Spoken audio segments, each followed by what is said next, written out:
Hello बच्चों, कैसे हो आप सब। तो आज की क्लास में हम क्लास 5th की इंग्लिश की जो हमारी न्यू बुक है उसका चैप्टर नंबर 8 करने वाले हैं। The decision of the panchayat, panchayat का फैसला। अब पंचायत क्या होती है? एक छोटी सी कोर्ट, ध्यान से सुनना, एक छोटी सी कोर्ट मानो आप, जो कि गांव में होती है। 4-5 लोग होते हैं और वो कोई भी प्रॉब्लम आ जाती है गांव में तो उसका फैसला कर देते हैं। तो वो लोग हैं, सरपंच होता है गांव में, उस तरीके से। ठीक है, स्टार्ट करते हैं। Once upon a time there lived a farmer in a small village. He had 2 fields he used to work very hard. When he prospered, he bought another field. There was a well next to it. Since the farmer needed a source of water for his field, he bought the well from his neighbor. अब क्या होता है कि एक गांव में एक farmer रहता है, एक किसान रहता है छोटे से गांव में। उसके पास 2 खेत होते हैं। फील्ड का मतलब होता है खेत, ठीक है। और अब अपने अच्छे कामों की वजह से वो एक और खेत ले लेता है और उस खेत के पास क्या था? कुआं था। और तो उसकी वजह से, मतलब क्योंकि ऑब्वियसली खेतों में पानी की जरूरत होती है, तो वो जो खेत है वो उसने अपने पड़ोसी से लिया था बेसिकली। ठीक है। The neighbour was a cunning man, he thought of a plan to cheat the farmer. और जो नेबर था, जो पड़ोसी था, जिससे उसने वो तीसरा खेत खरीदा था, वो जो था ना, वो बहुत चतुर चालाक किस्म का आदमी था और वो थोड़ा सा धोखाधड़ी करने की सोच रहा था उस किसान के साथ। The next day when the farmer reached the well, he found the neighbor standing there. He refused to let the farmer take water from the well. On asking why, he replied, I sold only the well to you, not the water. The water still belongs to me. You cannot take it. अब क्या होता है कि जो किसान होता है उसने 2 खेत तो उसके पास होते हैं, तीसरा खेत वो ले लेता है, लेकिन वो जो क्या होता है, वो जो चतुर चालाक आदमी होता है, जो उसका पड़ोसी होता है, उससे वो सिर्फ और सिर्फ वेल खरीदता है, खेत नहीं खरीदता, वेल खरीदता है, मतलब कुआं खरीदता है। अब जब वो उससे कुआं खरीद ही लेता है तो वो जो चतुर चालाक आदमी होता है वो क्या कहता है अगले दिन, अगली सुबह, कि भाई मैंने तुम्हें ना कुआं बेचा है, मैंने इस कुएं का पानी देने के लिए नहीं कहा तुम्हें। भाई ये कैसी बात हुई? अगर तुमने कुआं दिया है तो पानी तो तुम्हें देना पड़ेगा। तो ये अजीब सी बात करने लग जाता है वो चालाक आदमी। The worried farmer did not know what to do, so he went to the village chief and told her about his case and said, he is not letting me take the water. The village chief fixed a day for a meeting of the panchayat. The day came and the members of the panchayat gathered under the banyan tree in the center of the village. Both the farmer and his neighbor were summoned. Most of the villagers were present. अब क्या होता है, वो जो शरीफ सा आदमी होता है, वो जो किसान होता है, वो उस विलेज के जो पंचायत हैं, मतलब जो सरपंच हैं, चीफ हैं, उनके पास जाता है और बताता है कि भाई ऐसे ऐसे मेरे साथ हुआ, मैं क्या करूं। तो जो सरपंच है वो एक दिन डिसाइड करता है कि इस दिन मीटिंग करते हैं और फिर इस चीज का फैसला करते हैं। सब लोग आ जाते हैं, कुछ विलेजर्स भी आ जाते हैं, मतलब बहुत सारे विलेजर्स आ जाते हैं। The farmer explained the situation to the gathering. The chief asked the farmer why he was not letting the farmer draw water from the well. The cunning man said the same thing again. I sold only the well to him, not the water in it. The water still belongs to me, so he cannot take my water. अब जो किसान है वहां पर जितने भी लोग आए होते हैं सबको अपनी प्रॉब्लम बताता है, अपना दुखड़ा बताता है। तो वो जो चतुर आदमी होता है वो भी कहता है कि हाँ भाई मैंने क्या गलत किया है, मैंने इसको सिर्फ कुआं दिया है, मैंने कुएं का पानी नहीं दिया इसे। ये सारी बातें वो आदमी भी कहता है अपनी। The members of the panchayat as well as the villagers tried to reason with him, but he was adamant. Finally, the panchayat members discussed the matter among themselves. Then they stood up to give the judgment. The villagers also stood up. अब वो लोग ना उस चालाक आदमी को समझाने की बहुत कोशिश करते हैं, पर वो तो जिद्दी ढीठ किस्म का आदमी होता है, वो नहीं समझता।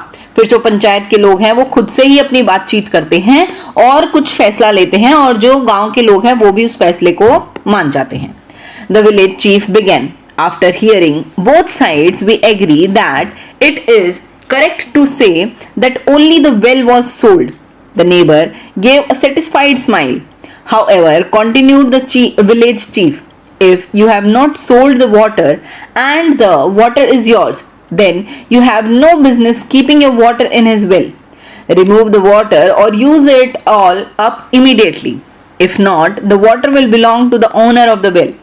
अब वो लोग होते हैं, जो पंचायत वासी होते हैं, वो लोग उसके साथ उसका मतलब जो उन्होंने निष्कर्ष निकाला था, फैसला निकाला था, वो क्या फैसला होता है कि ठीक है भाई मान लेते हैं कि ये जो कुआं है ये तेरा है, लेकिन इस कुएं के अंदर जितना भी पानी है फटाफट से इस पानी को किसी दूसरी जगह पे शिफ्ट कर दे या फिर इस सारे के सारे पानी को यूज कर ले, क्योंकि अगर तूने इस सारे के सारे पानी को खत्म नहीं किया, यूज नहीं किया, तो ये पानी जो है ये उस इंसान के पास चला जाएगा, उस किसान के पास चला जाएगा जिसको तूने ये कुआं बेचा है। ठीक है।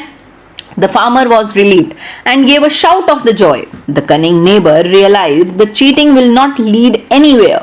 He had to pay a fine as well as to apologize to the farmer. The villagers praised the wisdom of the panchayat. अब जो किसान है वो बहुत खुश हो जाता है और जो चालाक आदमी है वो समझ जाता है कि भाई अब उसकी चालाकी कहीं काम नहीं आएगी, अब तो उसको गिव अप करना ही पड़ेगा, और वो गिव अप कर देता है, फाइन भी देता है और माफी भी मांगता है। और सारे लोग जो हैं वो पंचायत वासियों को बहुत प्रेज करते हैं, बहुत खुश होते हैं, बहुत संतुष्ट होते हैं उनके फैसले से। तो ये एक छोटी सी कहानी थी और यहाँ पर ये चैप्टर हो गया है कंप्लीट। फटाफट से हम इसके क्वेश्चन आंसर्स और एक्सरसाइज को भी करेंगे। First is why did the farmer by the well? Farmer ने वेल क्यों खरीदा था? क्योंकि उसके पास 2 खेत थे, अब वो तीसरा भी खेत खरीद रहा था और उस खेत में पानी की जरूरत थी और बाकियों में भी जरूरत थी, तो इसलिए उसने वेल खरीदा था। Next, why did the farmer become upset? Farmer upset क्यों हुआ था? क्योंकि जो वो जिससे उसने अपने पड़ोसी से कुआं खरीदा था उसने कहा कि मैंने तुझे सिर्फ कुआं दिया है, पानी नहीं। तो ये अजीब सी सिचुएशन आ गई थी उसके आगे। Next, how did the panchayat solve the problem? Panchayat ने प्रॉब्लम को कैसे सॉल्व किया? ऐसे सॉल्व किया और कहा कि ठीक है कुआं तेरा है लेकिन इसमें पानी जो है उसको फटाफट से खाली कर, नहीं कर सकता तो पानी उसी का होगा जिसका कुआं होगा। Next is what was the final judgement given by the panchayat? अभी अभी मैंने आपको बताया कि क्या जजमेंट हुआ था और आपने चैप्टर पढ़ाई है। Next, do you think the decision of panchayat was correct? Yes, absolutely, बिल्कुल सही डिसीजन था पंचायत का। Next, you have an extra painting box which you wish to share with your friends in the class to complete an activity. Two of your best friends, Radha and Sita, fight for the box. How would you deal with the situation so that you are fair to both of them? आपके पास एक extra painting box है, ठीक है। अब आपको वो painting box जो है वो अपने दोस्तों को देना है। एक आप राधा को दे सकते हो, एक आप सीता को, मतलब है आपके पास 2, मतलब आपके पास एक है एक्स्ट्रा, ठीक है, लेकिन आपके दोस्त 2 हैं। तो अब आपको देखना है कि आपको अपने दोस्तों को मतलब ऐसे उनका मूड भी नहीं खराब करना, रुसाना भी नहीं है, लेकिन उनको ऐसे उदास भी नहीं कर सकते और उनकी हेल्प भी करनी पड़ेगी। तो आप सोच के बताओ कि आप क्या करोगे। Who said to whom? किसने किसको कहा? I sold only the well, not the water. तो ये जो था कनिंग नेबर ने कहा था, neighbour to the farmer, neighbour ने कहा था किसको? फार्मर को। नेक्स्ट, रिमूव द वाटर और use it all up immediately. तो ये किसने कहा था? चीफ ने कहा था, विलेज चीफ ने कहा था, जो पंचायतवासी थे उन्होंने कहा था। He is not letting me take the water, ये किसने कहा था? फार्मर ने कहा था।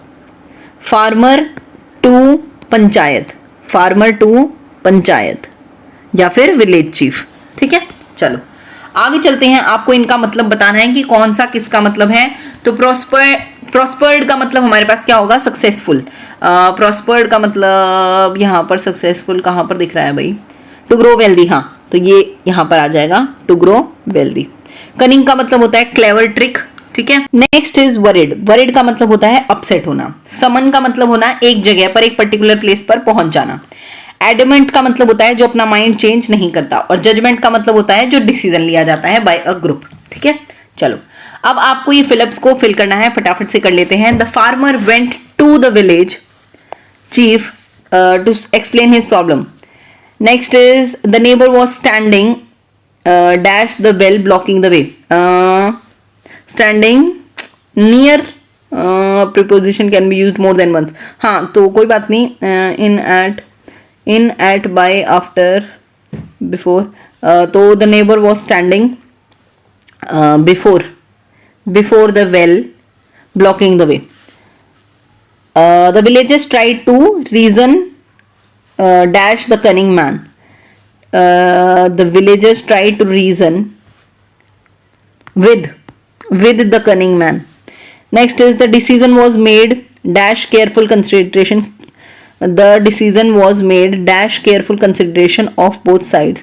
The decision was made after there lived a farmer dash the small village, in the small village. Next is The panchayat members listened to both the sides before coming to the decision.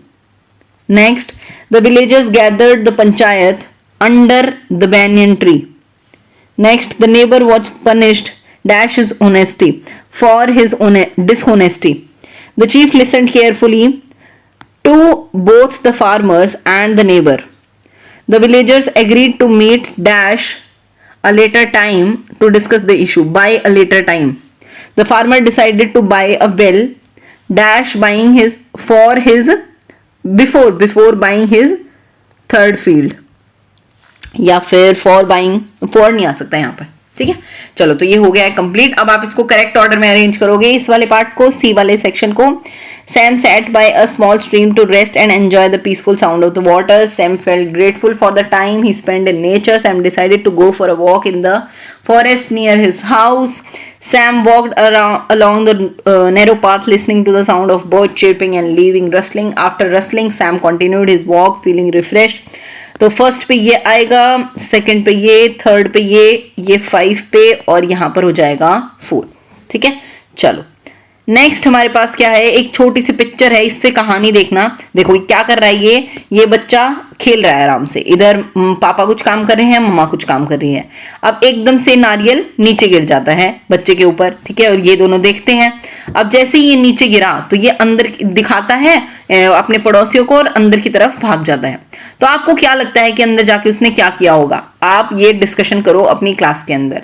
तो सबसे पहले तो वो भागा होगा, उसने बताया होगा कि मम्मा देखो आज तो मैं बच गया, मैं खेल रहा था, मुझ पर गिर जाता, मुझे चोट लग जाती, देखो मम्मा कितनी तगड़ी बात है, कितना नुकसान हो जाता है, ऐसे ऐसे करके वो बताता अपनी मम्मा को। नेक्स्ट, आप इमेजिन करो कि आप एक फार्मर हो और आपको लेटर लिखना है अपने फ्रेंड के साथ, आप अपने फ्रेंड को जो आपके साथ किस्सा हुआ है ना, इंसिडेंट हुआ है ना, उसके बारे में बताने के लिए और डिसीजन बताने के लिए पंचायत का, ठीक है। ये सारा लेटर आपको लिखना है।